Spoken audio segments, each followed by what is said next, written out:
Pamiętam pierwszą wizytę w Muzeum Narodowym w Lwowie, gdzie mieliśmy wybrać sobie jedną ikonę do skopiowania.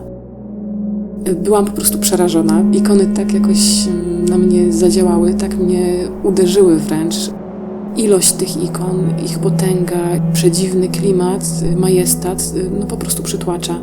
Trudno mi było popatrzeć na ikonę jak na obiekt, który mam przeanalizować, zbadać, rozebrać na czynniki pierwsze i jeszcze odtworzyć, tak, powtórzyć. Stałam przed tymi ikonami po prostu i czułam, że ktoś na mnie patrzy. Więc początki były ciężkie.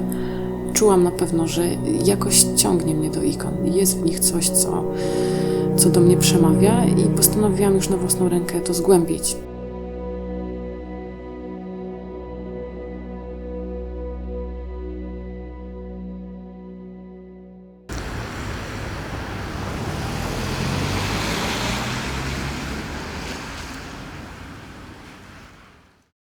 Zaczęłam czytać, szukać informacji, podpytywać moich profesorów, którzy bardzo chętnie dzielili się wiedzą i do tej pory jestem im bardzo wdzięczna, bo tak naprawdę to oni mnie ukształtowali. Żmudną pracą naprawdę i ogromem książek, które pochłonęłam.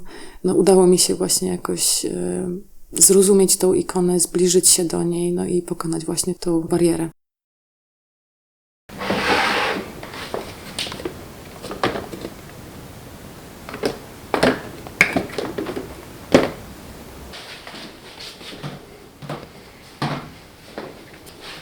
To jest pierwsza ikona z okazji chrztu małego Maksymiliana, także to już taka rodzinna tradycja.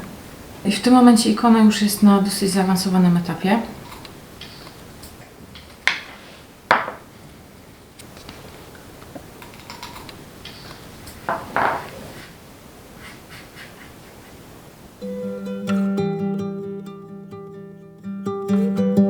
Ikony mogą być wykonywane w technice fresku, mogą być malowane na szkle, na metalu, różnymi technikami. Najważniejszą cechą jest stylistyka.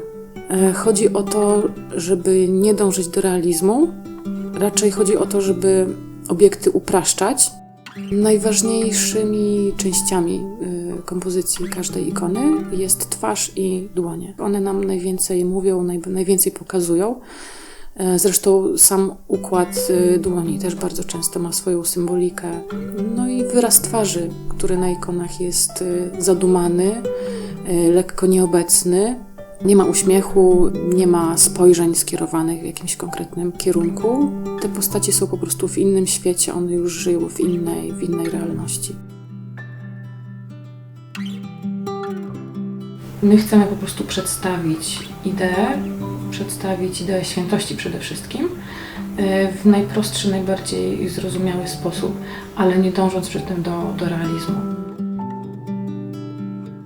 Inspiracje, ja myślę, że jak każdy artysta czerpie je po prostu z życia też codziennego nieraz i na przykład w jakiś sposób przemówi do mnie zestawienie kolorów, tak? Czy jakiś jeden kolor, na którym później buduję całą kompozycję. Ale poza tym oczywiście największą inspiracją są stare ikony. Najbardziej skłaniam się ku szkole północno-rosyjskiej, XII-XIV wiek. Te ikony chyba najmocniej do mnie trafiają, właśnie taką bardzo oszczędną kolorystyką, brakiem złoceń czy przesadnych zdobień. I też taką klarownością rysunku. W przypadku ikony każdy detal musi być przewidziany, przemyślany, zaplanowany, bo w procesie nie ma miejsca na zmiany.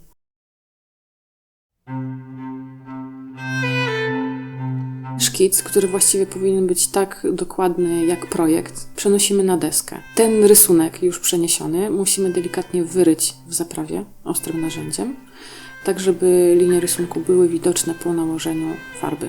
Później już następuje nakładanie warstw farby.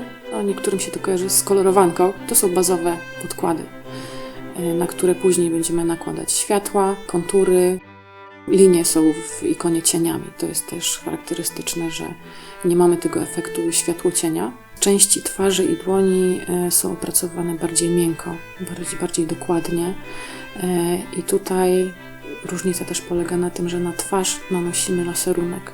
To jest taka ostatnia warstwa półprzeźroczystej farby, która ma na celu po pierwsze też zmiękczenie całego rysunku i nadanie ciepłego odcieniu twarzy. To jest ikona Świętej Rodziny. Dosyć nietypowa, bo na okrągłej desce, ale jest to chyba jeden z moich ulubionych motywów, zresztą opracowany przeze mnie. Jest to autorska ikona.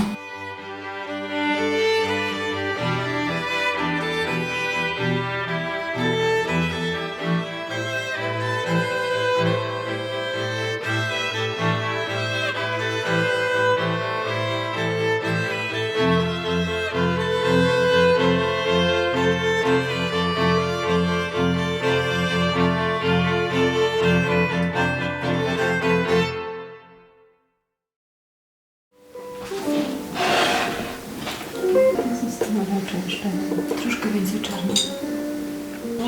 No zobacz, tu musiałabyś zrobić 2-3 warstwy. Przede wszystkim spójność. To jest rzecz też, którą zawsze mówię swoim kursantom. To przychodzi tak naprawdę z czasem, z ilością wykonanych prac. Na pewno każdy ma jakiś taki moment, w którym czuje się dobrze.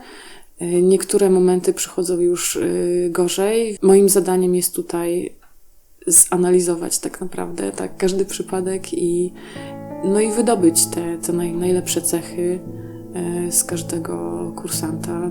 Poprowadzić tak, żeby najpełniej wyrazić to, co ma do przekazania, bo absolutnie każdy ma coś w sobie właśnie.